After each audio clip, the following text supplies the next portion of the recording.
Hi guys, Christina Griffin, MAPS coach here for a quick tip of the day.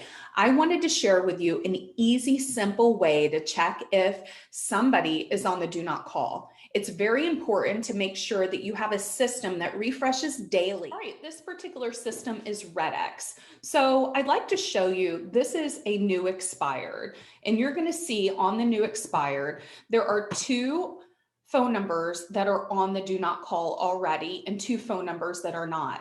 Now I'm going to add a phone number here underneath and I'm going to add my own. What I love about this is it will scrub different lists, but I'm already RedX subscribed and it shows that I am a realtor. So you can see I'm an agent. Okay. Now, many of you use the white pages or your multiple listing pulls phone numbers in from the white pages. Now you're going to see here, there are two phone numbers. There's no indication that they're on the do not call or not. So I'm going to take one of these phone numbers and I'm going to add it as an additional phone number on this particular expired.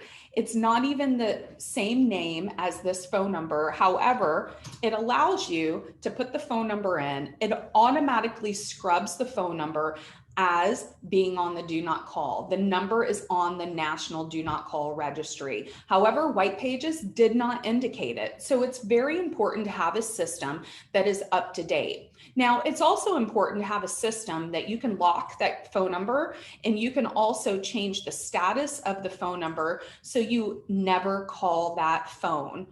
If you're on the phone with somebody and they say, never call me again, you need to also be able to mark them in your system to never be called so you don't ever make that mistake. And you'll see up here, personal do not call, and you can actually personally click whatever phone number not to reach out to them. Now, I'm going to show you an easy way to add people in this particular system to check and see if they are not on the do not call registry, and they do not have to be an expired or a pre-foreclosure. However, you can just check in their system. So I'm going to go here to the top right, manual import.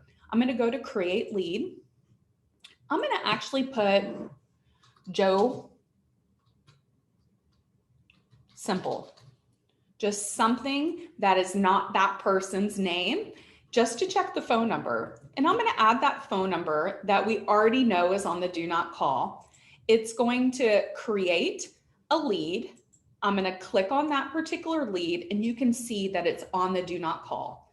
You can also even do a next step and hit personal do not call, and you have your own do not call registry. And make sure that you have a system that is reputable, that you are able to check numbers before you pick up the phone. If you need anything, let us know at MAPS Coaching.